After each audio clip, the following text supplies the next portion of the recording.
spending hundreds of hours to make this thing. But at first, you may need to spend more time or money in order to create something valuable. Because the biggest thing that I've seen with agencies is agencies think that what they're building is actually more valuable than it is, right? So you might think that your agency, your service alone is super, super valuable. Of course, anybody would want to take a free consultation with you because you can drive so much results for them. Like if it's an e-commerce business, you could triple their e-commerce store overnight. So you might think, oh my God, just them taking a meeting with me is going to be so valuable. I have to just like offer them the free consultation. I can get anyone to take a meeting with me. The problem with that is that there's so many people asking for free consultations that it no longer becomes valuable, right? It doesn't become valuable anymore because it's saturated. The market is saturated. The supply side is saturated. So there's no demand. If 100 agencies are offering a free consultation, then there will be literally 0 people who want that thing. Now, you might think, well, hey, I sent out 100 messages. I got one person to say yes, it's working.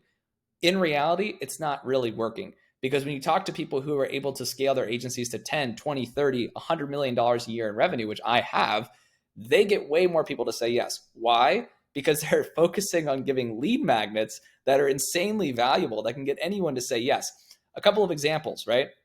First example is, I typically invite people, bigger companies, onto my podcast. Why? Because I know that people are way more likely to take a meeting with me if I ask them to come to my podcast than if I say, hey, would you like to learn about my SEO services or Google ad services or something? Like that's so much more lame than inviting someone on a podcast where they can get free exposure. And then what you do is at the end of that actual calendar invite where they book that meeting, what you want to do is you say, hey, do you have 5 minutes or 15 minutes at the end of this call to hear how I did X, Y, or Z?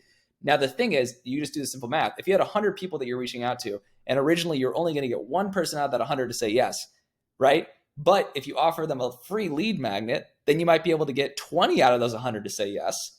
If you get 20 out of those 100 to say yes, or maybe even more in reality, let's say it's 30, 40, whatever, you get all those people to say yes. Then all you have to do is you basically just take that amount and you say, okay, how many of them will actually opt in to hear about my sales pitch at the end of this, right?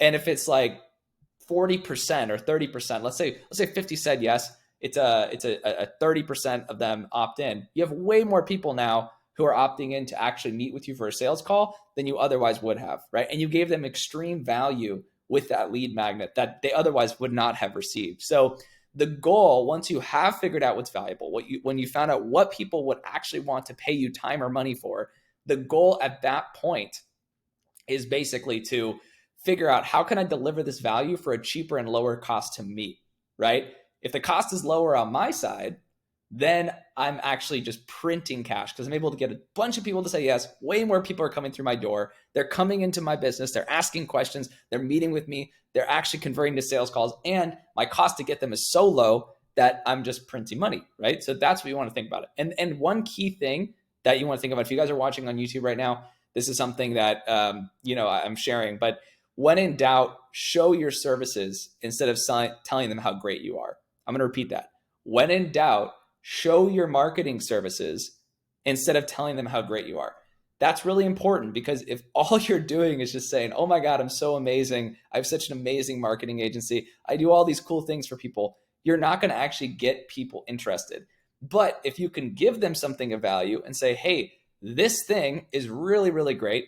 You will love it. You'll absolutely love it. Let me give you something to show you how good I am. I'm going to show you how to this specific deliverable. I'm going to do this for you so you can get some more concrete evidence that I'm actually good at what I do, right? That is the key. So before moving on to the next section, I just want to open it up. Again, guys, I want you guys to come with questions today so you could ask how you can grow your agency. The number inside the title of this AMA was basically me growing my agency from roughly around 10 grand per month back in February 2019, to $80,000/$90,000 per month in August of 2019. We did in a very short period of time. And then we were able to do over $1 million in annual recurring revenue. Last year, we did $1.72 million in revenue. And so I'm here to help you guys just by sharing some of the stuff that we've learned over the last few years, right? And I really want to make sure that you guys come out of this meeting knowing exactly how to book 100 meetings a month. It's not hard. You just have to know how to deliver value on the front end.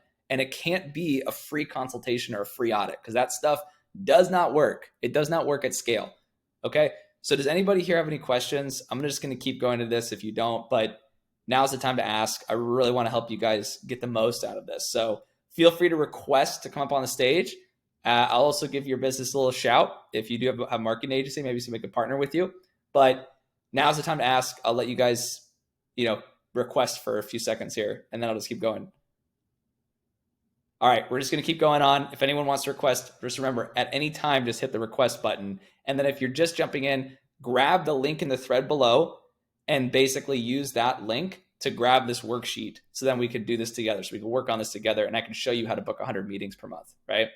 So the next thing I want to talk about is that the lead magnet doesn't always need to be a deliverable, right?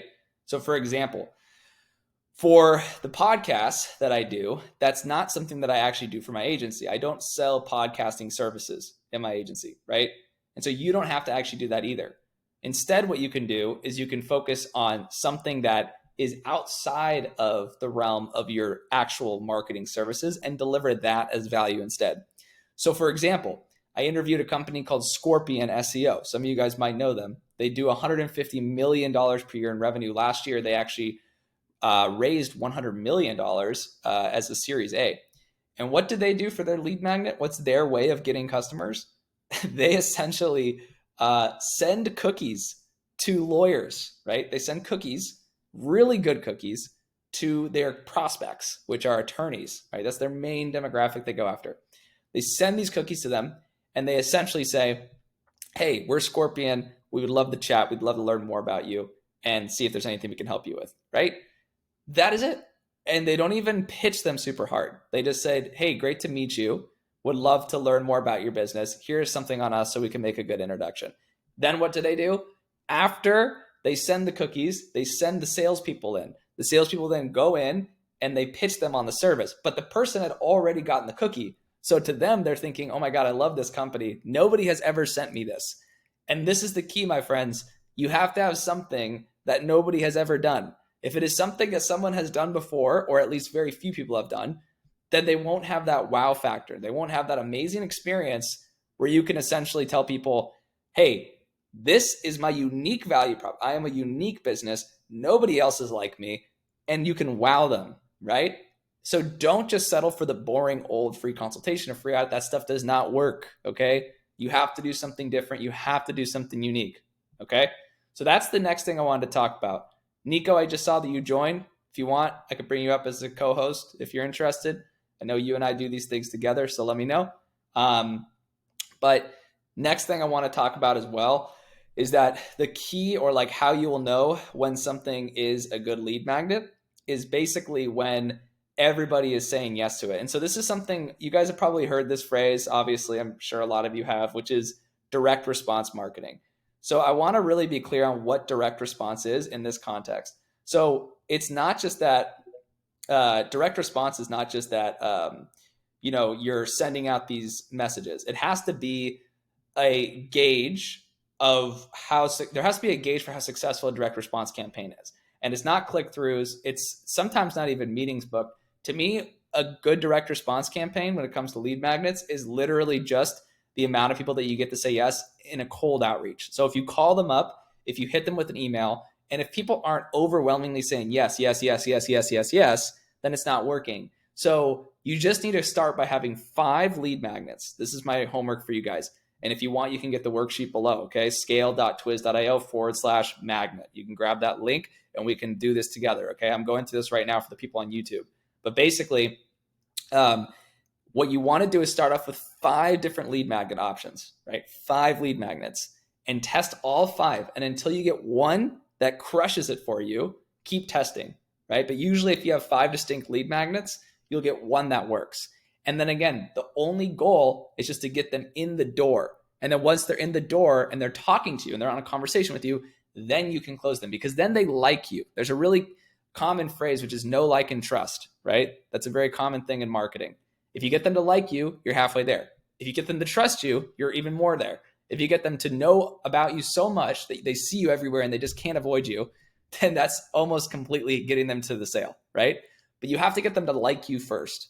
And one of the best ways to get somebody to like you is just getting in the door and getting them to say yes. So come up with those first 5. So that's step number 1. And then what you want to do is you want to send them a message that goes something like this. hey, John, I'll just say is the person's name. I was referred to you by this person. You could do that, or you could say, hey, John, I've been following you guys for a while now online, and make it real. Like, go subscribe to their newsletter or go follow them on social or something. Say, I've been following you guys for a while. I noticed that your email campaigns, let's say you do email marketing. I noticed your email campaigns were suboptimal. So I'm in the process of finalizing 3 new emails that you can use for your brand. Just because I love your brand so much, I would hate for your brand not to get this kind of value, not improve, because there's some major errors that you guys are not doing. I'm making these custom for you. It takes me a few hours. Should I send them to you or someone else?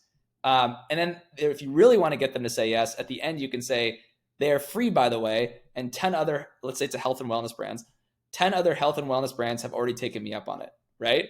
Best, your name, right? And so that's a way to get in the door. Now, you want to do something that actually is equivalent, again, to 10% divided by 5 of your LTV. So for instance, if your LTV is 100,000, you take that 10%, whatever that CAC is, which is cost to acquire a customer. So let's say it's $10,000, and then you divide $10,000 by 5. So now you have $2,000 is the amount of value you have to deliver for free inside that lead magnet to get more people to say yes. And if you can find a way to deliver that amount of value that they would actually pay for with time or money, then you will get growth so quickly. And you have to maintain those ratios. So if you start noticing that the lead magnet's not good enough, people aren't saying yes, and you're not getting that conversion rate, you have to keep tweaking it until you find something that works. One example that also has worked really well for me, and then I'll open up for questions again and then bring Nico up here too. One thing that's worked really well for me over the years and has worked for $10 million plus agencies that I've taught this to is SEO analyses and video analyses in general, right? So it doesn't need to just be SEO. It could be any kind of analysis. The reason that works is because there is literal proof that you took time to do something. And if this person at least values your time at all, then they're going to place a monetary price point to that, right? And they're going to think that this is something valuable I am receiving. So that's another form of lead magnet that can work, right? So I'm going to let you guys, again, ask questions. This is for you guys. I'm here to help you guys figure out how to 10x your business very quickly, right? Nico, I see you're a speaker, so if you want to come up and chime in, feel free to go for it. Yeah, no, I've been loving the feedback and everything. I do the cookie thing, except to prospects that have kind of ghosted me after a proposal. Mm-hmm. We buy like $2.99 hammers on Amazon, and then we always send them to the prospect's location and write, hey, excited to build something with you. And that converts like crazy. But I don't do that cold. Right. But you do that to show more value throughout the sales cycle. Yeah. You know. Yeah, you can get a card website too, and you can do post a thing. We had a prospect that really wanted to close, and I said, first name, this is I made this just for you.com, and I sent him the link, and he was like, wow, they took time. It's literally the prospect's name on the website. He's like, I can't ignore this. That's another great point. If somebody says, I can't believe you took the time to do this, that's another reason or way that you found a good lead magnet, right? And raise your virtual hands, guys. Do you guys have a lead magnet that you're working on right now? I mean, I'm literally like, this is an opportunity to 10x your business right now. Like, all you have to do is just ask me and Nico. We've done this so many times now. It's literally just comes down to lead magnet. So if you have one that you're working on, ask, right? Share it with us. We can help you tweak it. Okay. So that's when it's working. Like what Nico said. And the same thing used to happen with my SEO analyses, is that I'd send them and they'd work so much because people would say, I can't believe you took the time to make these videos, right? They were like 5-minute videos, sometimes 10-minute videos, right? They're pretty in depth. And people were so wowed by it that they had to talk to us, right? It was such a unique thing. Now, the only thing to consider, and this is another point I want to make with you guys, is, oh, great, good. We got our first person, Caden. I'm going to bring you up as a speaker right after I make this point. So I just added you. But one thing I want you guys to consider is basically that if you're testing a lead magnet that works, and you've tested it and you're getting some people to say yes, but out of nowhere, the lead magnet just suddenly stops working, like sometime, it could mean that a lot of people in your industry are now finally starting to use that lead magnet. And the people who are being prospected they're they're seeing it so often that it's no longer unique. So when you're thinking about these things, and then Caden, I'll bring you up, when you're thinking about these things, you have to remember that it needs to absolutely be unique at all times. If it's not, you're going to have diminishing returns over the long run. So what's up, Caden? I want to make sure we answer your question or talk to you about some stuff. How you guys doing? Hey, man. I was listening to like your lead magnets. That's interesting about like the whole card thing, because I might give that a try. I mean, you should. I don't know if people are gonna try it, but yeah, I've been having trouble like creating lead magnets for my email agency, because like everyone just says, oh, I'll do a free audit, or it's the free campaign.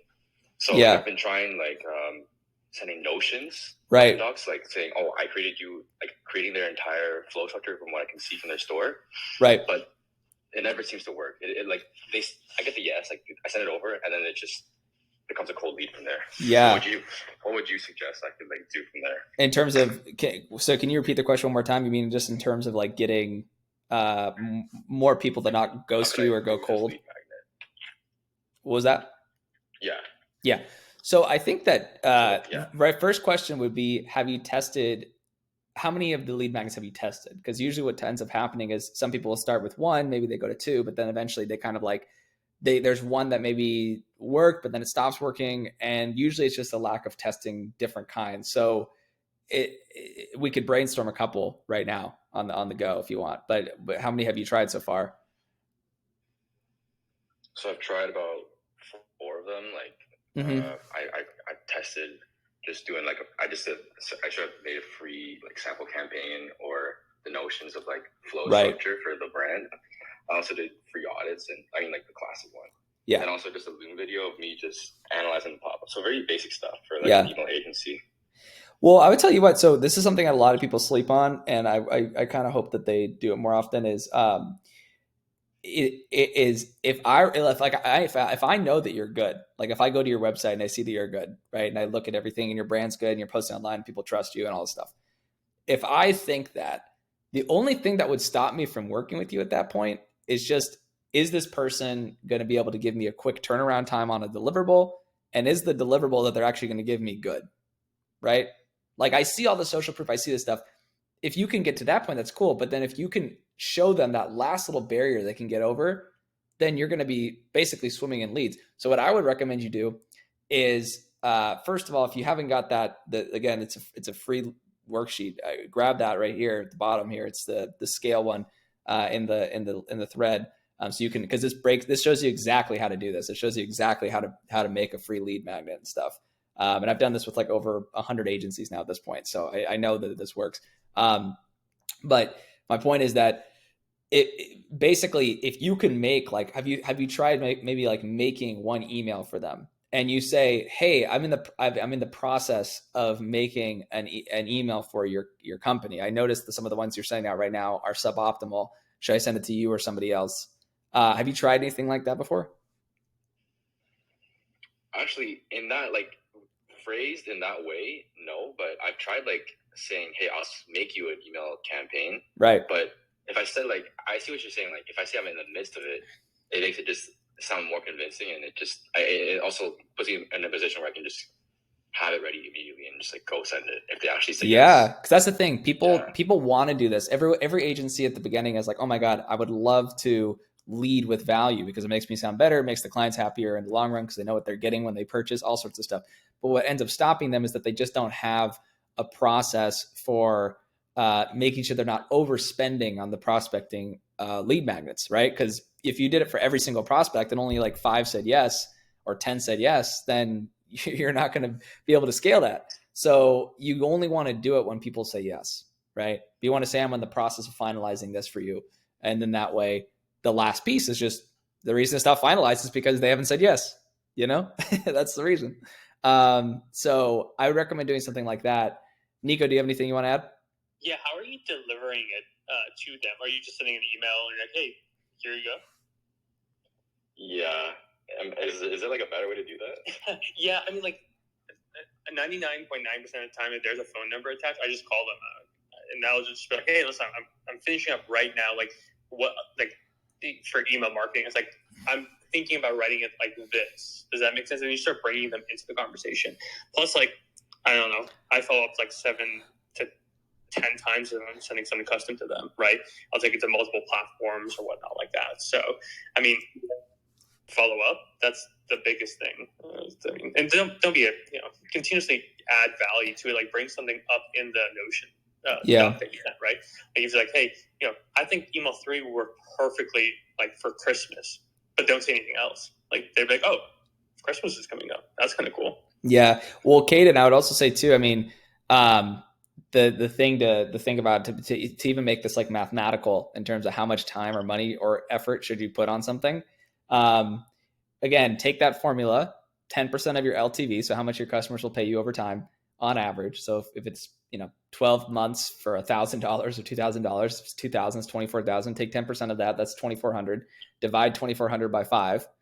That's the amount that you should spend per lead magnet. And if you don't have the money to do it, like if it ever is a cash flow gap or something, and that happens to all of us, just spend time on it. Like just do the time, do the labor to get that to happen. And then eventually you'll hit the jackpot where you'll find like, oh my God, I could get somebody to just like an assistant to just crank out these lead magnets for basically very low cost because I've come up with the process. And then at that point, you're basically delivering the same amount of value with much less cost to you. And that's really the whole goal here, if that makes sense. Yeah, it does make a lot of sense. Thank you guys so much for like the tips and everything.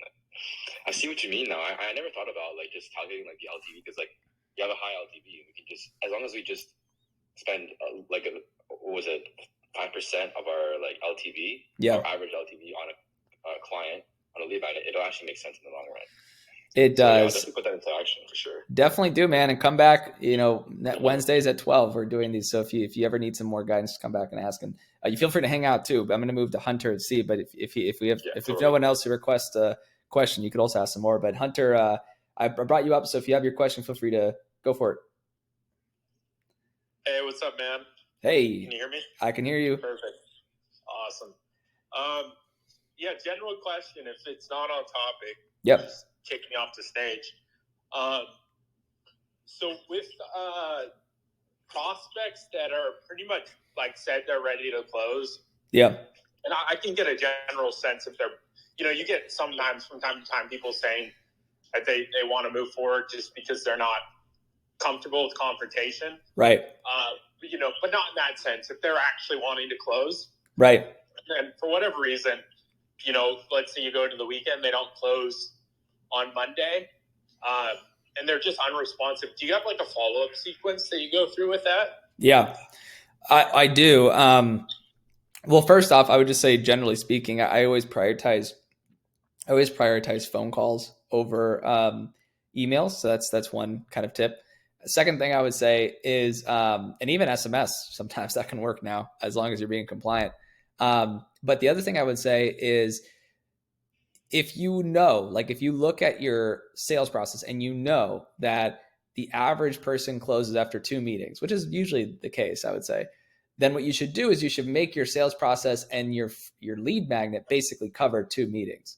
So for instance, you send the first part of the lead magnet, you get them to say yes.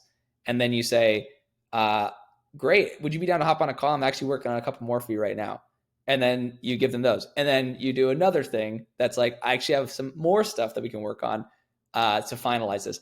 And typically what happens is, if you give them so much that they've already kind of started working with you, then you sort of are in. Like there's nothing else for you to do. One thing that we did once we hit when we finally hit like $160,000 per month in sales, one thing we started doing to boost our numbers even higher was we would basically, I would tell my sales reps, take a meeting with people as an onboarding strategy call, which basically just meant you're going to hand over your login information, you're going to hand over your credentials, you're going to hand over everything as the prospect, so that you're basically in, like you're basically working with us, right?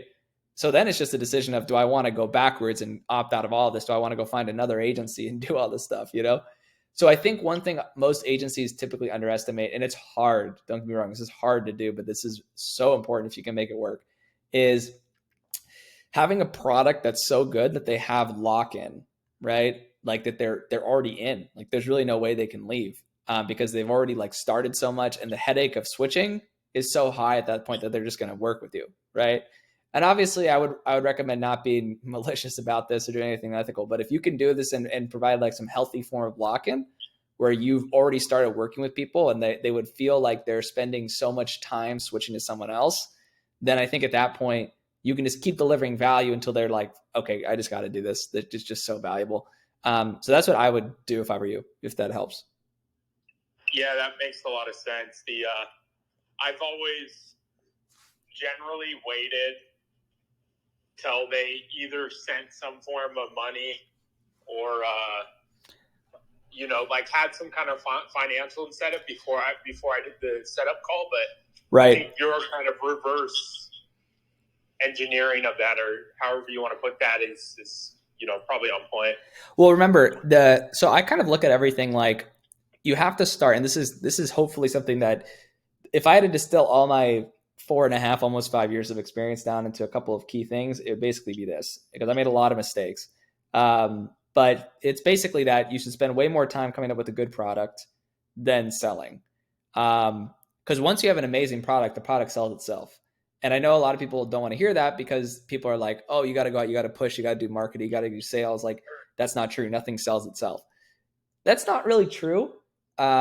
Really, the way you want to look at it is if you have an incredible product, all the marketing you're doing is basically like jet fuel for that product. And it's like nitrous, like it's going to make you go super fast. But if you have an incredible product, then you don't need to actually spend so much time on those other things. So what you mentioned about getting people to pay, right, for like the setup fee, I kind of look at that as if you have an incredible product and people are buying it in droves and you're getting a lot of people saying yes to the lead magnets and you're getting a lot of virality and you're getting a lot of referrals, then what you can do is optimize your margins, because at that point you can say, look, there's so much demand and I'm delivering it for such a great price that I could probably increase this and nothing will change. So at that point, if you have a great product, you have a great follow-up method, you have a great system and everything's working, everything's humming along, then to your point, yeah, you could then add that setup fee. You could then increase the price. You could do all this stuff. And so I just always try to go back to that. And if you want a heuristic of what a good product is, and I've mentioned this many times, is a good product, a great product, is literally just its K factor. It's how many times is one person sharing it to someone else. And that's it. If it's a bad product, you won't have any virality. If you have a great product, you'll have insane virality, right? So my 2 cents on that in terms of having a setup fee as opposed to doing something for free or whatever, the only reason you lead with so many free lead magnets is usually because you're getting that volume ramped up. But once you have that volume ramped up and you've got the demand in place, you got the product in place and everything's humming super well, then and only then can you start to find ways to increase your margins by increasing the price, if that makes sense. Yeah, it does. But one thing to lead off of that, I guess my main focus over the last 6 months, let's say, hasn't been so much I think our product's pretty good, right? Compared to competition. I mean, the ads we run are pretty on point, but my main focus hasn't been improving the product as much as creating a unique offer. Yeah. So instead of saying I'll give you our exact example. So we're doing pay per lead now. We're also implementing to where we're actually going to handle the leads once they come in for quite a few different clients. We're not even mentioning that we're doing Facebook ads because I don't think it's important. The client doesn't really give a shit about it. So that I'm trying to more focus on the unique factor. Yeah, I get that. I get that. Different angle. Yeah. Instead of the product, if that makes sense. Well, and I'd put it this way. The unique factor in the offer and the product, they all actually, in my mind, they all are the same, right? Because if you have no uniqueness and your offer is not good, that also means the product is bad. I think a lot of the times, and this is again, that big realization I had is I used to think that product was operationally focused. I used to think that product was fulfillment. I used to think that product was those kind of things. What I've learned recently is that product is not just that. Product is the brand, product is the virality, product is the stickiness, product is the retention, product is the experience. It's all of these things, right? So I applaud you. I think that's the way to go. And I would just look at it as everything you're doing is making the product better, which should make it more viral, which should make it easier to get meetings, which should grow your business faster, right? So hopefully that helps. Yeah, just for echo. Yeah, I got it. Yeah, I appreciate that. Yeah, Nico, were you gonna say something? Sorry. Oh yeah, no, I was just gonna say, I'm just echoing that. Like we've been in the lead gen game for so long, and we finally now have a unique mechanism, which I'm happy to share. It's like we basically get results same day. It's like you sign, you get results. Which for us, that's been like now it's just like making the product better, but it's taken us 18 months to get here. Yeah. So yeah, it's and it's partly because of Lucas pushing me for that. That helped. That's crazy, man. I mean, honestly, like the biggest thing you guys should think of when you're trying to figure out a product is go on Google and start searching for what you do and literally ask yourself, if you are at all the same as these other companies that are on Google for that Google searchable term, then you're obviously not different. And your product is never going to be a $10 million product or beyond. It's always going to be at max, it'll probably hit 1 to 2 million. And then it will plateau. And you're just going to have to either work so much harder than everyone else to get it past that point, or you're going to have to start all the way back at square one and figure out the product, figure out what's unique. So I'll give you guys an example. Like, for example, right now with the software that I built, which was built on top of the agency, I originally, and it has been right now, it's really like a lead gen tool and then also like a networking tool for agencies, right?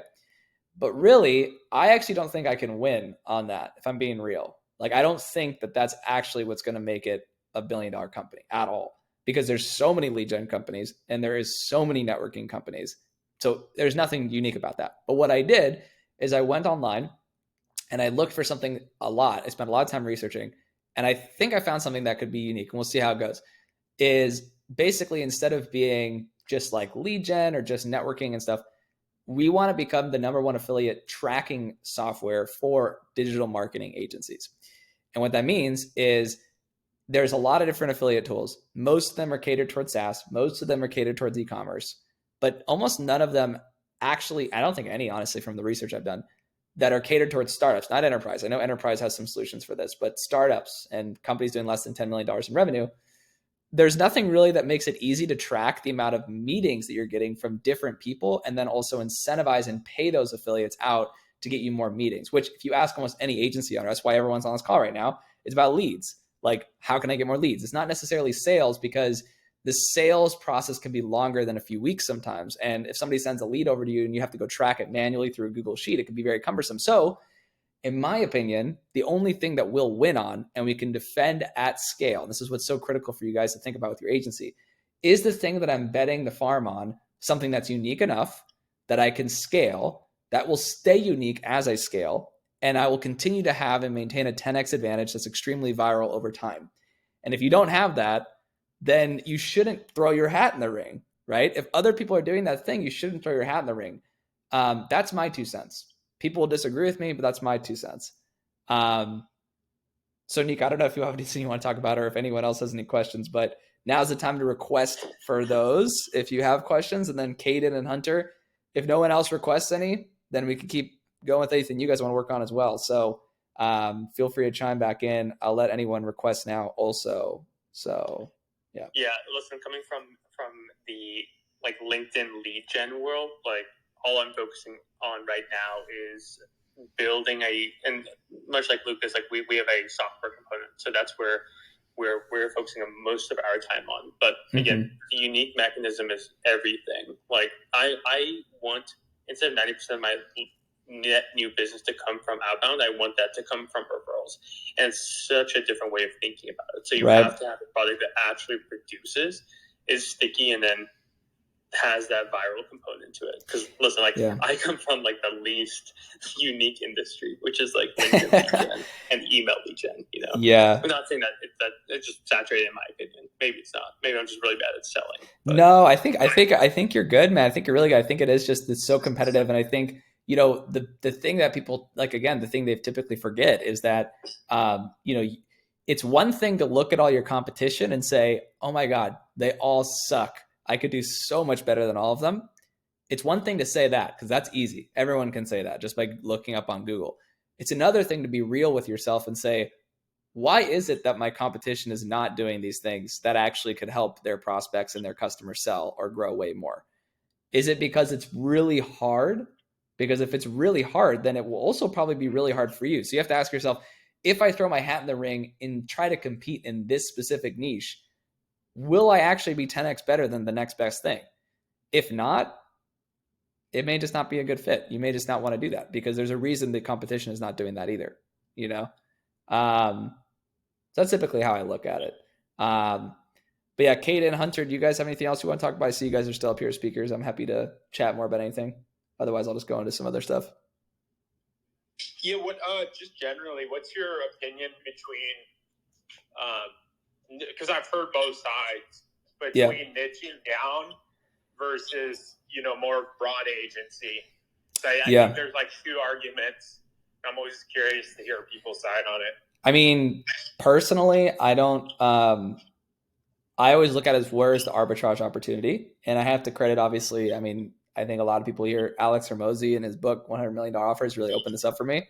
But to me, it's very similar in the sense that I only look at it as where in the market is there incredible demand and very small supply. So for example, the reason why Gary Vaynerchuk does the whole, go to a garage sale, buy a action figure that was super cheap and then go resell it and then resell it again. And is because the markets he's reselling them to have limited supply, but the same amount of demand. So there's an inefficiency, right? So I don't really think about it as necessarily niching down on a market.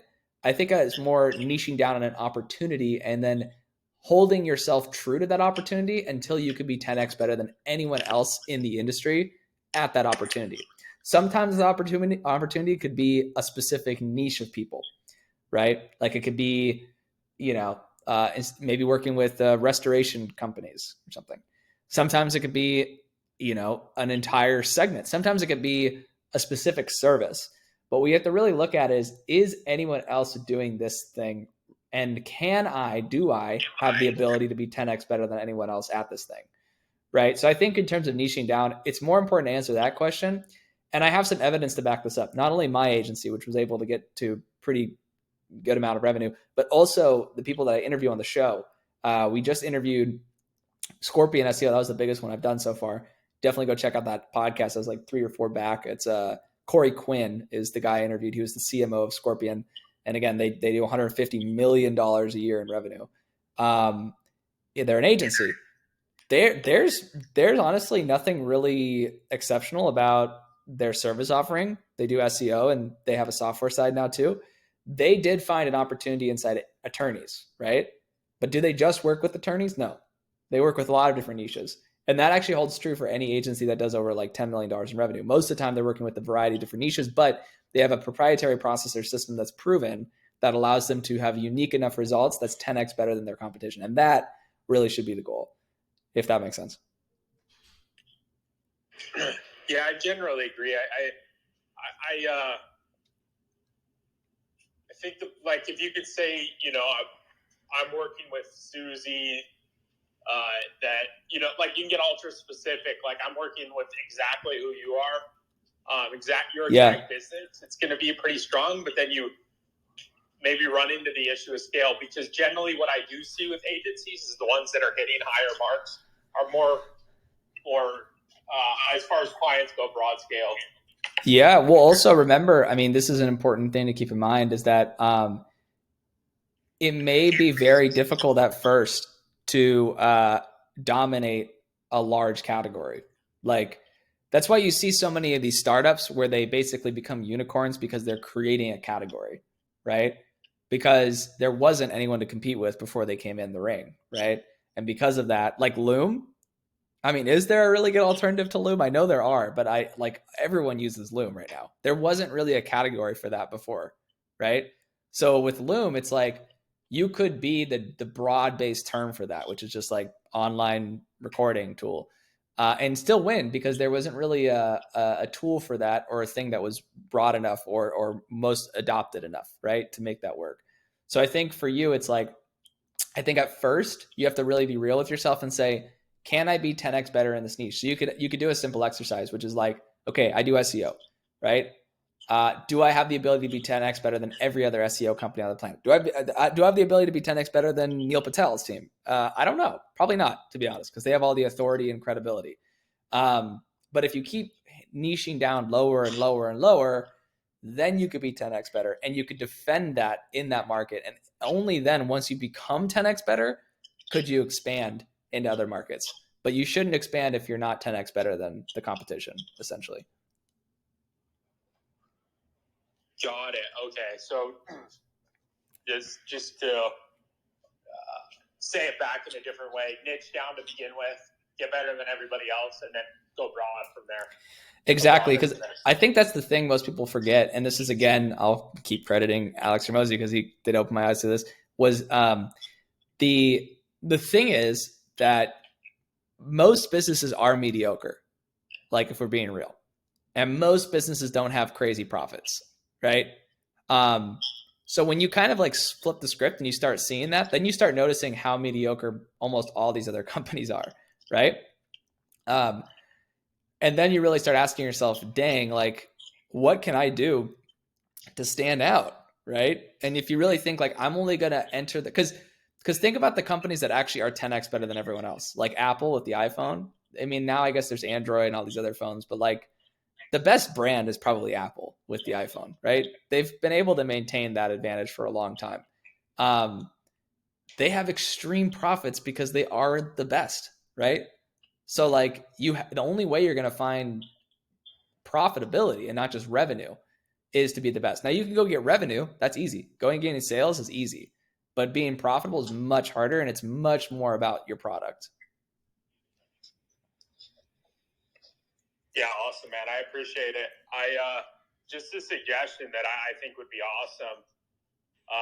If and you can take this or leave this. It just there might not be. I might be the only person in the world that might find it interesting, but if you could do like a case study on a agency such as like Common Thread Collective that have just been blowing up, I think that'd be super cool because like people like these agencies are just crushing it nowadays, and I'd love to look through like the back end of what's going on with that.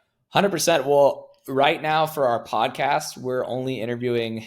We're trying to. Sometimes people come through that aren't, but usually it's agencies that do over $1 million in revenue. So if anyone knows anyone who'd like to be on the podcast who's doing over $1 million a year, but yeah, if you want, we've done almost 200 interviews now. So if you want, you can check those out. How to Scale an Agency podcast. So like the guy I did an interview with recently, that was on my podcast, Scorpion, and then we have some other ones that are growing really quickly. But yeah, it always comes down to the same thing. It's always just they have an incredible product, they have a lot of virality. And I mean, an easy way to get started with this entirely, to be honest, man, is just literally ask yourself, does my product have virality? If the answer is no, fix that before everything else. Like that's the only thing that matters is my product getting people to share it a lot, like an exorbitant amount, right? Because only then is it really going to make you money. So that's really my 2 cents on that. But yeah, got it. Yeah, I appreciate it, man. I appreciate you answering all my questions, and sorry if I asked too many. But no, I love it. I absolutely love it. Definitely interesting. Yeah. Does anyone else have anything? Because I know we're coming out of time here pretty quick. We got 9 more minutes, and I want to make sure to get you guys answered and help you all out as much as possible. But if not, Nico, maybe you and I could just riff on a few things real quick about growth and lead gen for our agencies. Yeah, the only thing I would say, because I literally just went through this, Hunter, the other day, is like I tested out, I had the solution, the what. I needed to figure out how to position it. And there are so many ways of like packaging up your solutions, specifically in lead gen. I mean, every single business in the world needs more leads, or maybe 99.9%. So yeah, honestly, like what Lucas was saying earlier about lead magnets, like you can really see if an offer is hitting home. Like I didn't know that like the route that we were going to go ended up being, lead same day, keep clients 2 months longer. Like that's our value prop, right? So like I didn't know that until I threw out a ton of like freebies and lead magnets on Twitter and got feedback from everyone. And like, oh, this would be great, but I can't do it because of why. I'm like, oh, well, why is very solvable. Here, do it like this. So yeah, you can test really quickly out in the market, especially with like cold email campaigns. to see if the market actually wants what Yeah. it is. So That's key. That's key. Yeah, we did. One thing I always recommend is cycling through evergreen lead magnets through social media, like you did, right? It's super smart. And the thing is, there's 4 that work for us really well, and I found them through just testing a bunch of giveaways on Twitter. One is basically how to do a management exit, so how to remove yourself from the business and basically build a cash flow positive business that makes you like $8,000 a month with only working,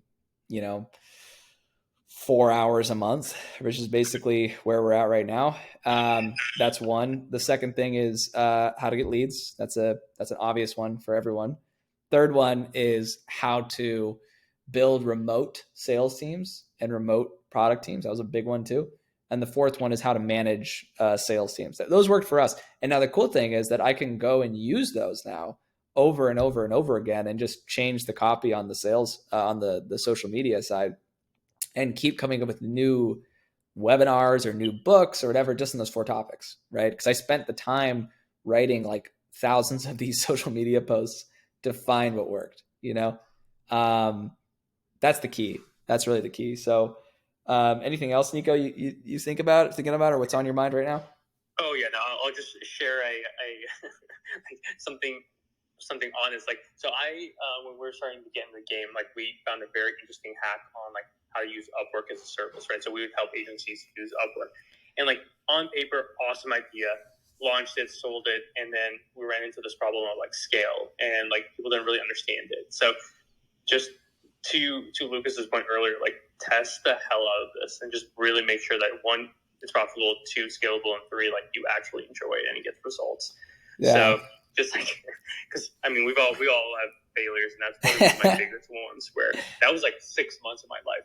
Oh yeah, that's so tough, man. It always sucks, when you have a product. It's like you have to do if you think about it, you have to do the grunt work. I mean, you have to ask yourself, if an angel investor invests into 10 startups, assuming that one will fail or one will be successful out of the 10, the rest will fail. Don't you have to do the same thing with your products? I mean, they're all individual products, but only one makes insane revenue, So I think that's really what the focus should be for agencies. And I'll leave you guys with this thought, and then we'll wrap up here. There is a phrase I've been saying a lot. I don't know if I'm the first person to say it, probably not, but it's just been in my mind, is what's called the traditional trap. And it really applies to mostly service businesses, and especially a lot of agencies. But there's a tendency for agencies to see the dollar signs with starting an agency and be like, oh my God, I'm gonna make so much money. I'm just gonna go do what this person did. I'm gonna take their formula, their secret playbook, and just go do the exact same thing, right? The problem with that is you're not unique, and all the margins have been eroded away by the other person already, or that other company. So if that other company is already doing well, that means they've already started to take the market for that thing, which means it's less profitable. And every single person is basically adding a negative network effect to a downstream network effect, a negative one, to the profitability of that niche, right? So think about all the people who follow like Aman Ghazi. He's got great content, to be honest. I like his content. But he's just, everyone's just doing the SMMA thing now. Like they're just doing social media management. And it's like every single person that joins that is making it less and less profitable on a micro scale for everyone else. And then that adds up to being less profitable. So you have to find your thing in that niche that works. So don't fall into the traditional trap. Think through product, get that right first, and then scale, right? And don't be afraid to reinvent it multiple times, like how Nico did, and I do all the time as well. And it's really tough. But anyone here, I just saw a few people joined right at the end. Anyone have any last minute questions? Because we were about to bounce. Nope. Okay. So everybody, we got Temi. Okay. I'll bring up Temi. This will be our last question, but I want to let everyone know, if you want this lead magnet worksheet, go to the thread below, grab that link. It's scale.twiz.io/magnet. Grab it. And then basically you can use it for going through all of this together. It's free, right? Just go grab it. You can use it for yourself. You can come up with a lead magnet for your agency. And I've used this for over 100 agencies now. It was a recent thing. I came up with this formula, and I want you guys to apply it to your business. Okay. So I think Temi may have bounced. So we're just going to wrap up here. Nico, do you have any final words or anything you want to share?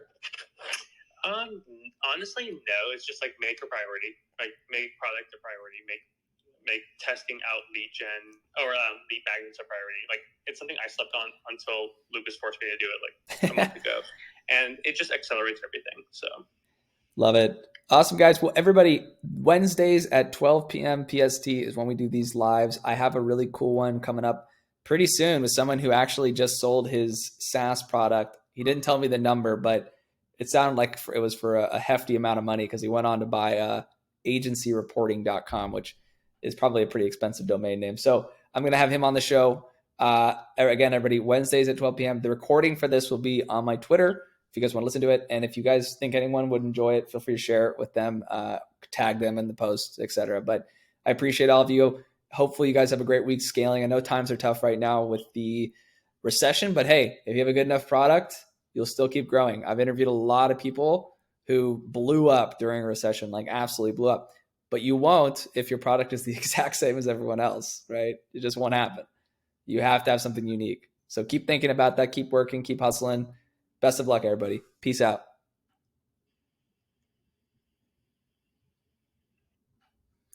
All right. For everybody watching on YouTube, that concludes our Twitter live AMA. Thank you all for watching, and hopefully this has been valuable for you. If you want, you can grab the link in this below. It's the Twiz lead magnet and offer worksheet that I've had in front of me. It walks you through step-by-step how to do all this yourself. I want y'all to win, so grab it, use it for your agency. All right, peace.